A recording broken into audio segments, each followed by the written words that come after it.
아빠가 그러셨어요. 그냥 팔이 좀 무거워. 그리고는 아무 말 없이 방으로 들어가 누우셨죠. 우린 그 말을 너무 쉽게 넘겨버렸습니다. 그냥 피곤한 줄만 알았거든요.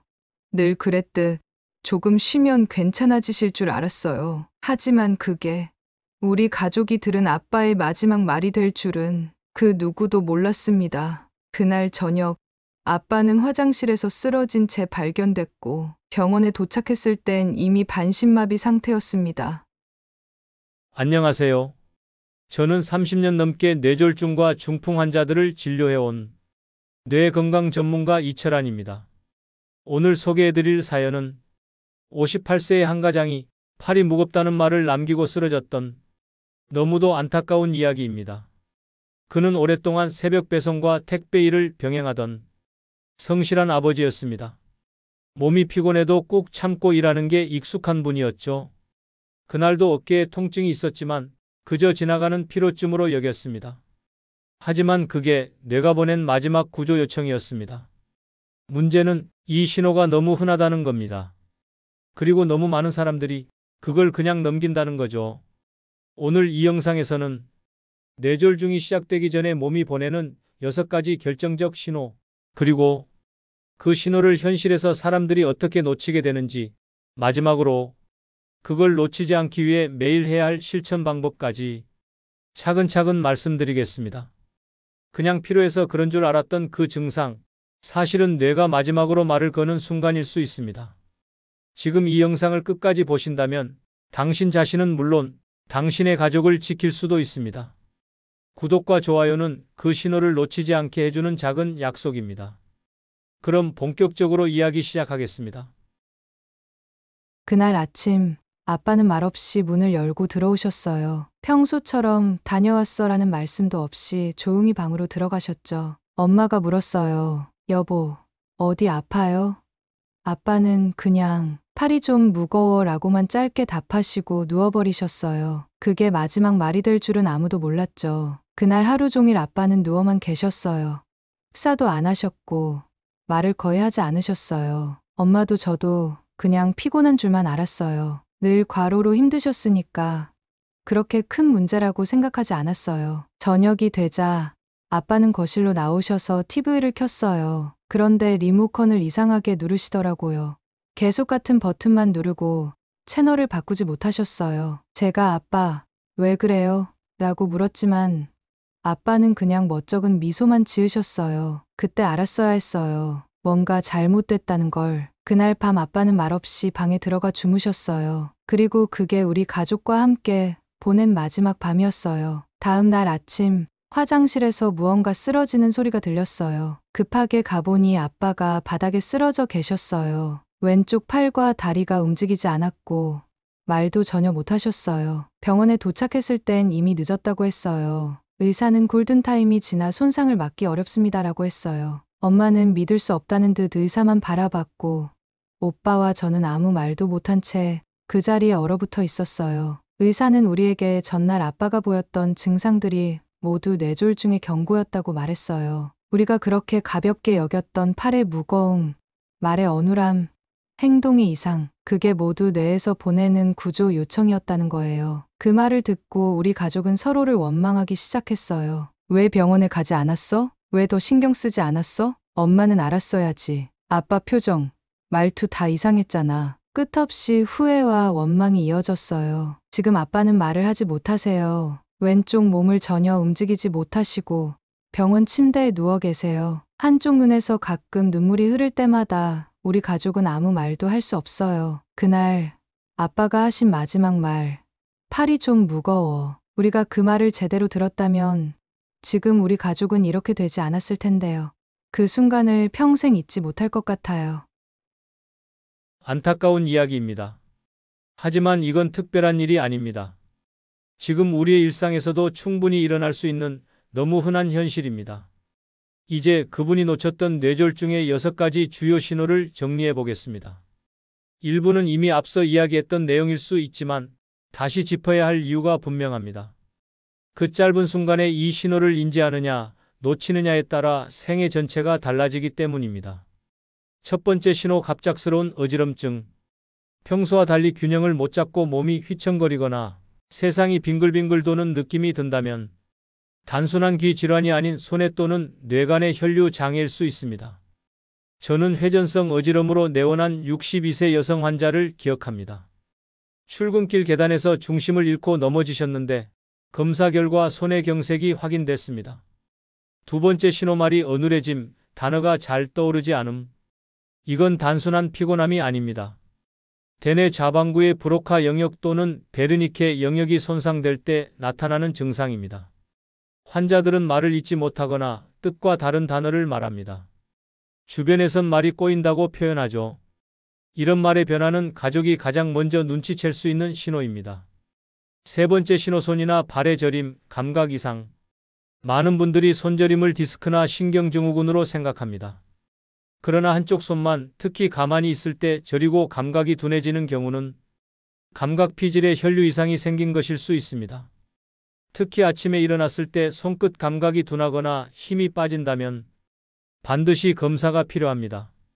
네 번째 신호 팔이나 다리의 무거움, 힘 빠짐.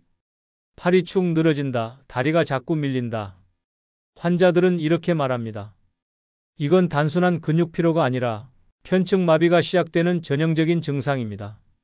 실제로 팔을 들어보면 올라가지 않거나 눈을 감고 양팔을 들어 올렸을 때 한쪽이 아래로 떨어지는 현상이 확인됩니다. 다섯 번째 신호 얼굴 비대칭 안면 마비. 미소를 지어보면 한쪽 입꼬리만 올라가거나 눈썹과 입의 좌우 움직임이 다르게 보일 수 있습니다. 이는 말초 안면 신경 문제일 수도 있지만 입과 눈이 동시에 처진다면 뇌 중추 이상을 강하게 의심해야 합니다. 특히 표정 변화가 평소와 다르게 느껴졌다면 절대 넘기면 안 됩니다. 여섯 번째 신호 시야의 흐려짐, 반쪽 시야 상실. 한쪽이 안 보여요. 눈앞에 커튼이 내려온 느낌이에요. 이건 후두엽의 시각중추 혹은 시신경로에 손상이 생겼을 때 나타납니다.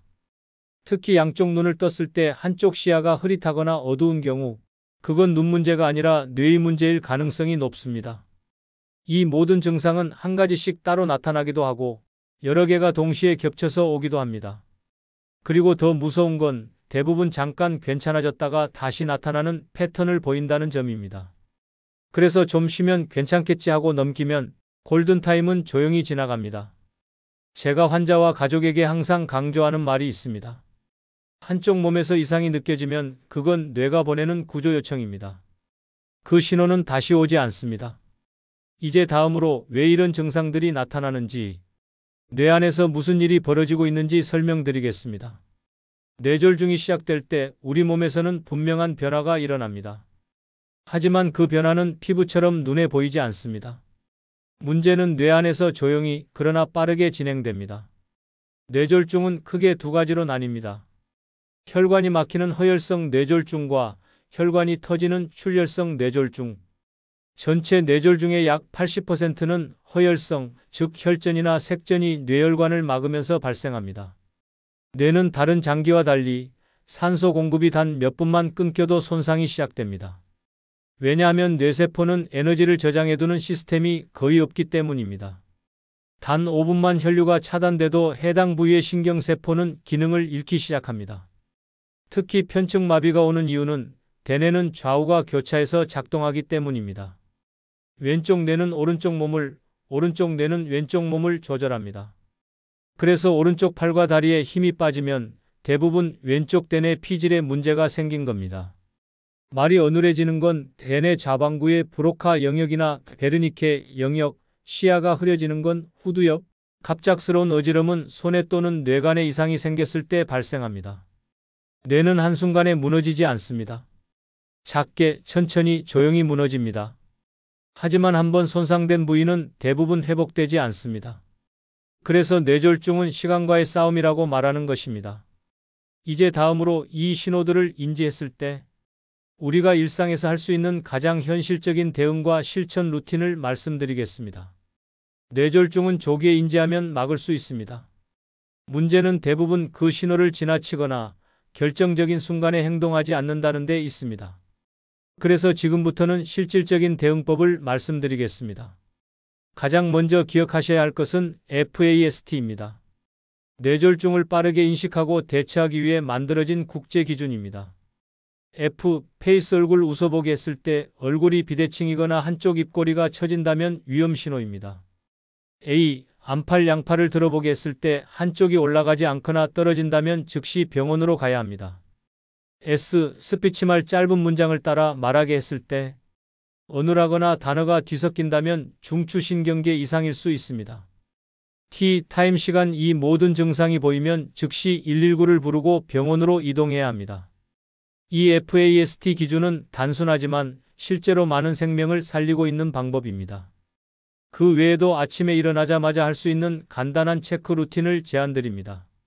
거울 앞에서 미소 지어보기, 얼굴의 좌우 균형 확인, 양팔을 눈 감고 들어보기, 한쪽 팔이 아래로 떨어지는지 체크, 짧은 문장 말해보기, 오늘은 날씨가 맑습니다. 같은 문장을 또렷하게 말할 수 있는지 확인, 손가락 감각 확인, 눈을 감고 왼손과 오른손의 촉감을 비교해보기. 이 루틴은 단 1분이면 충분합니다. 하지만 그 1분이 인생 전체를 바꿀 수도 있습니다. 생활 습관도 중요합니다. 특히 뇌졸중 위험군이라면 매일 미지근한 물 한 잔을 마시는 습관, 과도한 염분 섭취 줄이기, 깻잎, 양파즙 같은 혈관 건강에 도움되는 식품 섭취가 도움이 됩니다. 하지만 무엇보다 중요한 건 신호가 올 때 병원에 가는 용기입니다. 많은 환자들이 좀 쉬면 나아질 줄 알았다고 말합니다. 그러나 뇌는 기다려주지 않습니다. 이상하다고 느꼈을 때 그 순간 바로 병원을 찾는 것이 가장 강력한 루틴입니다. 이제 마지막으로 이 모든 이야기를 정리하며 드리고 싶은 경고를 말씀드리겠습니다. 우리는 지금까지 뇌졸중이 시작될 때 나타나는 6가지 신호와 그 신호가 왜 생기는지, 그리고 그 순간 우리가 할 수 있는 현실적인 대응 방법까지 함께 살펴봤습니다. 다시 한번 요약해 드립니다. 갑작스러운 어지럼증, 말이 어눌해짐, 손이나 발의 저림, 팔다리에 힘 빠짐, 얼굴 비대칭, 시야 흐려짐 또는 반쪽 시야 상실. 이 중 하나라도 경험하셨다면 절대 스스로 판단하지 마시고 즉시 의료기관을 찾으셔야 합니다. 그리고 매일 아침 1분만 투자해서 자신의 얼굴, 팔, 언어, 감각을 점검해 보시기 바랍니다. 그것이 가장 강력한 예방법입니다. 저는 지금도 기억에 남는 환자들이 있습니다. 그땐 정말 아무 일 아닐 줄 알았다고 하셨던 분들, 그리고 결국엔 말도 움직임도 잃어버린 채 침대에 누워 계셨던 분들. 뇌는 쓰러지기 전에 반드시 신호를 보냅니다. 문제는 우리가 그 말을 듣지 않는다는 것입니다. 오늘 이 영상을 통해 그 신호를 한 번이라도 더 진지하게 받아들여 주셨길 바랍니다. 그리고 만약 지금 본인이나 가족 중 누군가에게 이 증상이 있다면 지금 바로 병원으로 가십시오. 그 결정이 평생을 바꿀 수 있습니다.